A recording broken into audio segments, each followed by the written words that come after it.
कहानी की शुरुआत में हम अमेरिका के एक छोटे से टाउन में लोगों को नदी किनारे पिकनिक मनाते हुए देखते हैं। लेकिन तभी अचानक बिना किसी इंसान के एक बोट नदी में तैरती हुई उनके करीब आई। लेकिन बोट के अंदर जो मिला वो देखकर ये लोग हैरान रह गए। इस बोट के अंदर एक बुरी तरह से गली सड़ी डेड बॉडी थी। ये शरीर बहुत ज्यादा बुरी हालत में था। जल्द ही वहाँ का पुलिस चीफ जॉन हॉकिंस वहाँ पहुँच गया। हॉकिंस के आने से पहले ही फोरेंसिक ऑफिसर कॉनी वहाँ पहुँच चुकी थी। उसने हॉकिंस को बताया कि डेड बॉडी बहुत बुरे हाल में है और इसके शरीर में हड्डियाँ तो हैं ही नहीं, सिर्फ मांस बचा है। ये बहुत ऐसा लग रहा था किसी ने हड्डियाँ निकाल ली हो, जो कर पाना आमतौर पर नामुमकिन सा लगता है। शरीर को पोस्टमार्टम के लिए भेज दिया गया। जेकब नाम के डॉक्टर ने शरीर का निरीक्षण किया। पूरी जांच पड़ताल के बाद जेकब ने हॉकिंस को बताया कि ऐसा ही लग रहा है कि किसी ने बड़े ही ध्यान से सारी हड्डियां निकाल ली हों। लेकिन सोचने की बात यह है कि ऐसा किया कैसे होगा उसने। जेकब को इस शरीर के अंदर एक मधुमक्खी जैसा कीड़ा भी मिला। इस कीड़े को जेकब ने एक जार में बंद कर दिया था। हॉकिंग ने कॉनी को ये जार दिया ताकि इसे ध्यान से रख दिया जाए। हो सकता है ये सबूत के तौर पर काम आ जाए और मौत के कारण का पता लगाया जा सके।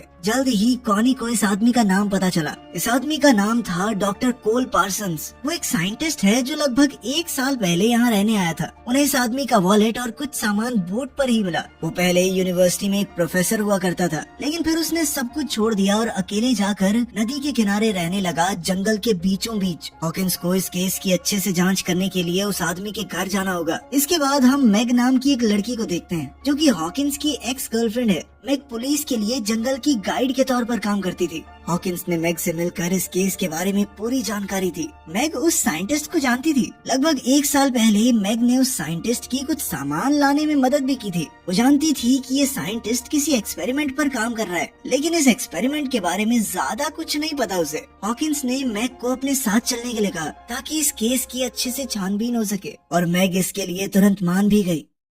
हॉकिंस ने जेकब को भी साथ आने को कहा। इस छानबीन पर चलने से पहले हॉकिंस ने कुछ सूचना इकट्ठी की और तभी उसे एक और परेशान कर देने वाली खबर मिली। उस साइंटिस्ट की एक छोटी बेटी भी थी जो लगभग 1 साल पहले गायब हो गई थी और उसे आज तक कोई नहीं ढूंढ पाया। अगले ही दिन हॉकिंस, मैग और जेकब ने सारा सामान बांधा और घने जंगल की ओर निकल पड़े। इस सफर का कुछ हिस्सा उन्हें बोट से तय करना होगा ताकि वो साइंटिस्ट के कैबिन तक पहुंच सकें। जब ये लोग रास्ते में थे तो अचानक कॉनी का फोन आया। कॉनी ने बताया कि जो कीड़ा इस आदमी के शरीर में मिला है वो कल तो मर गया था और आज फिर से जिंदा हो गया। कॉनी ने पूछा कि क्या मैं इस कीड़े को जांच के लिए लैब में भेज दूं? लेकिन हॉकिंस ने कहा कि मेरे लौटने का इंतजार। ये भी बताया कि जब इस साइंटिस्ट की बेटी गायब हुई थी तो उसकी पत्नी का दिमागी संतुलन हिल गया था और उसे 3 महीने तक अस्पताल में रखा गया था। वो बार बार अपने पति को ही अपनी बेटी के गायब होने के लिए जिम्मेदार ठहरा रही थी। जैसे जैसे रात हुई, हॉकिंस, मैग और जेकब अपनी मंजिल तक पहुँचे। कभी नदी किनारे जो सुंदर घर हुआ करता था वो भी एक डरावना अकेला कैबिन बन चुका है जहाँ कोई नहीं आता जाता, किसी तरह का कोई रख रखाव नहीं है। मैग ये देखकर बहुत दुखी हुई क्योंकि जब 1 साल पहले वो यहाँ आई थी तो ये जगह बहुत खूबसूरत थी। हॉकिंस ने मैग और जेकब को बाहर रुकने को कहा और उसने पहले अंदर जाकर देखा कि वहाँ कोई खतरा तो नहीं है। उसने आवाज भी लगाई कि शायद अंदर कोई हो, लेकिन ये जगह पूरी तरह तहस नहस हो चुकी थी। सारा सामान, फर्नीचर इधर उधर बिखरा हुआ था और ये तो देखकर ही पता चल रहा था कि यहाँ काफी समय से कोई नहीं रह रहा। जब हॉकिंस ने इस जगह की छानबीन शुरू की तो उसे कुछ अजीबोगरीब चीजें मिली, जैसे अजीब तरह से हिलती हुई छत, जिसे देखकर ऐसा लग रहा था मानो वो जिंदा हो। जल्द ही हॉकिंस को एक कमरा मिला जिसका दरवाजा बहुत अच्छी तरह से बंद किया गया था। उसने अभी के लिए ये दरवाजा नहीं खोला और बाहर मैग और जेकब को बुलाने गया। रात बहुत ज्यादा हो गई थी, इसीलिए उन्होंने सोचा कि जंगल में वापस जाना सही नहीं रहेगा, रात को यहीं रुक जाते हैं। लेकिन इस जगह का माहौल बहुत ही अजीब और डरावना था। घर में घूमते हुए भी अजीब और डरावनी आवाजें गूंज रही थी। हॉकिंस ने कहा कि डरने की बात नहीं है, ये आवाजें किसी चूहे या रकून की होंगी। लेकिन असल में तो टेंशन बढ़ती गई। अचानक इस कैबिन की लाइटें जलने बुझने लगी, जिससे ये जगह और भी ज्यादा अजीब और डरावनी लगने लगी। जल्द ही उन्हें एक बेसमेंट का दरवाजा दिखाई दिया। उन्होंने सोचा कि नींद तो यहाँ वैसे भी नहीं आएगी, तो थोड़ी छानबीन ही कर लेते हैं। नीचे बेसमेंट में उन्हें एक बड़ी बिजली पैदा करने वाली मशीन मिली। ये अजीब सी मशीन एक बड़ी इंडस्ट्रियल चार्जर जैसी लग रही है। पूरी तरह इस मशीन का क्या काम है ये उन्हें भी समझ नहीं आया। लेकिन ये मशीन काफी ताकतवर और खतरनाक लग रही है। हॉकिंस ने जो रिसर्च यहाँ आने से पहले की थी उसमें भी ऐसी किसी मशीन का जिक्र था। इस घर की रसोई में छानबीन करते हुए उन्हें पता चला कि रसोई की अलमारी से कुछ तारें ऊपर की तरफ जा रही हैं। इन तीनों ने अंदाजा लगाया कि जो भी मशीन इस घर में मौजूद है वो जरूर ऊपर वाले कमरे में होगी। खैर जो कमरा हॉकिंग को पहले बंद मिला था वो खुद ब खुद खुल गया। हॉकिंग ने अपने दोस्तों को बुलाया और तीनों अंदर चले गए। दीवारों पर अजीबोगरीब फोटोज लगी हुई थी और तंत्र मंत्र से जुड़े हुए रहस्यमय निशान बने हुए थे, लेकिन कुछ साइंस से जुड़ी चीजें भी थी। ये साइंस और काले जादू का एक मिक्सचर सा लग रहा था। वहाँ कुछ फोटोज तो बहुत ज्यादा दिल दहला देने वाली थी। वो लोग छानबीन कर ही रहे थे कि अचानक एक मकड़ी ने जेकब के मुंह पर काट लिया। डरा और घबराया हुआ जेकब अपने कमरे के बाहर भागा। हॉकिंस ने कॉनी को फोन किया और कहा कि पता लगाओ ये अजीबोगरीब घर किसने बनाया है, लेकिन छत से आ रही इलेक्ट्रोमैग्नेटिक रेडिएशन की वजह से उसके फोन का सिग्नल टूट गया। वहीं जेकब और हॉकिन के बीच में भी मैग को लेकर कुछ टेंशन थी। दरअसल हॉकिन से पहले मैग जेकब की गर्लफ्रेंड थी और वो आज भी कहीं न कहीं उससे प्यार करता था। इस वजह से उन तीनों के बीच में माहौल थोड़ा अजीब हो गया। जैसे ही वो लोग सोने की तैयारी करने लगे, हॉकिन का कहना था कि उन तीनों को एक ही कमरे में रुकना चाहिए ताकि अगर कोई भी खतरा आए तो वो लोग मिलकर उसका सामना कर सकते हैं। लेकिन मैग ने कहा कि देखो मुझे अपना खुद का कमरा चाहिए, मैं नहीं एडजस्ट कर सकती तुम लोगों के साथ।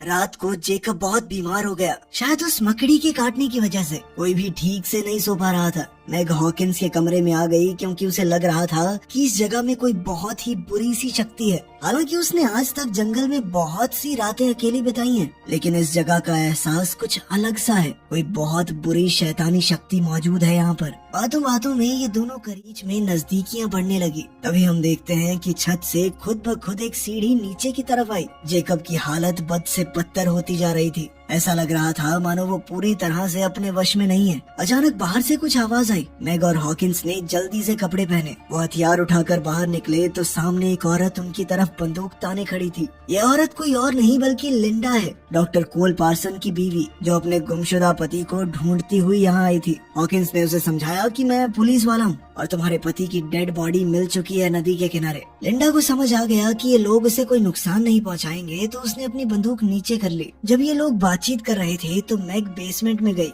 ताकि कैबिन की बिजली को वापस लाने का कोई तरीका ढूंढा जाए। तभी हमने वहाँ बच्ची की एक डरावनी परछाई देखी जो मैग का पीछा कर रही है। मैग को वहाँ एक गुड़िया मिली जिसे उसने अपने साथ रख लिया। तभी हॉकिंस ने देखा कि जेकब वहाँ नहीं है और वो उसे ढूंढने बाहर चला गया। बाहर जाकर उन्होंने देखा कि ऊपर वाले कमरे में कुछ अजीब सी आवाजें आ रही हैं। हॉकिंस, मैग और लिंडा छत की तरफ बढ़ने लगे तो देखा कि जेकब इस अजीबोगरीब मशीन में फंसा हुआ है। उन्होंने जेकब को खींचकर बाहर निकाला, लेकिन ऐसा लग रहा था मानो जेकब अब जेकब रहा ही नहीं। वो पूरी तरह से खोया खोया लग रहा था। इसी घटना के दौरान लिंडा को अपनी खोई हुई बेटी की आवाज सुनाई दी, जो ऊपर वाले कमरे से अपनी माँ को आवाज लगा रही है। जेकब को मशीन से निकालने के बाद हॉकिन और बाकी लोगों ने जेकब से सवाल पूछे कि ये मशीन आखिर शुरू कैसे हुई है और वो ऊपर वाले कमरे में क्या करने गया था। जेकब बेचारा घबराया और कमजोर सा लग रहा था। वो बार बार यही बात दोहरा रहा था कि मुझे नहीं पता ये सब कैसे हुआ।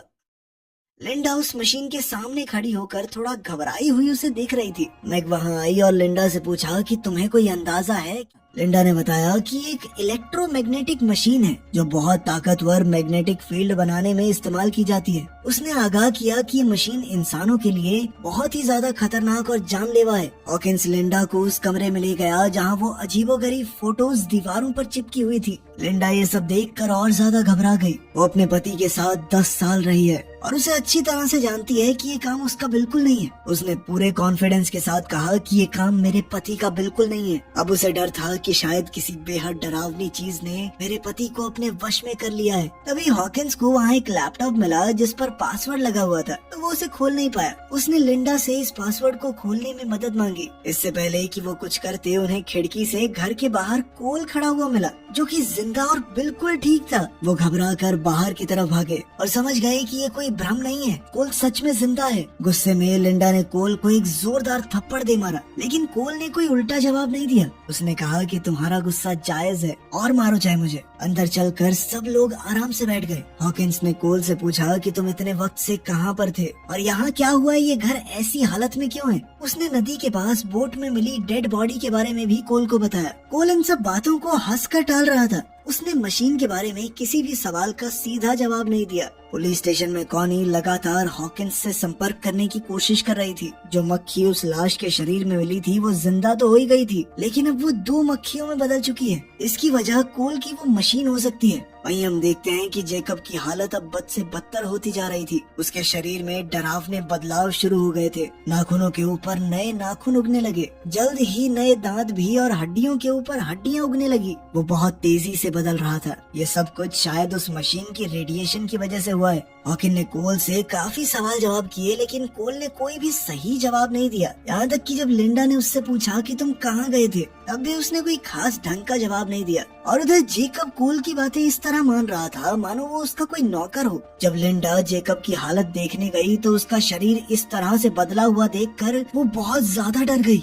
वो तुरंत हॉकिंस और मैग को बताने गई। जेकब के शरीर में अब देखकर वो लोग समझ गए कि उन्हें जल्द से जल्द यहाँ से निकलना होगा। जब वो लोग बाहर निकले तो देखा कि जिस बोट से वो सब यहाँ पर आए थे वो अब गायब है। हॉकिंस को कोल के ऊपर अब और ज्यादा शक होने लगा, लेकिन कोल अभी भी इन सारी चीजों को मजाक में ले रहा था। हॉकिंस ने गुस्से में अपना आपा खो दिया। उसने कोल को एक जबरदस्त मुक्का दे मारा और उसे बांध दिया ताकि वो आगे किसी चीज में मुसीबत न पैदा कर सके। लिंडा ने कहा कि हमें थोड़ा ढूंढना चाहिए, यहाँ आसपास कोई तो होगा ही जो यहाँ से बाहर निकलने में हमारी मदद कर सके। हॉकिंस और मैग आसपास लोगों की तलाश में वहाँ से निकल गए। वो जल्द ही एक कैंपिंग साइट पर पहुँचे जहाँ बहुत सारा सामान पड़ा था, रहने खाने की जगह भी थी। लेकिन इस कैंप के अंदर बहुत सारी सड़ी गली डेड बॉडीज पड़ी हैं, जिन्हें देखकर वो दोनों तुरंत वहाँ से दूर भागे। ये घिनौना दृश्य देखकर मैग उल्टियाँ करने लगी। हॉकिंस ने उसे शांत करने की कोशिश की, लेकिन इसी दौरान मैग ने भावुक होकर कहा कि मैं प्रेग्नेंट हूँ, मेरे पेट में तुम्हारा ही बच्चा है।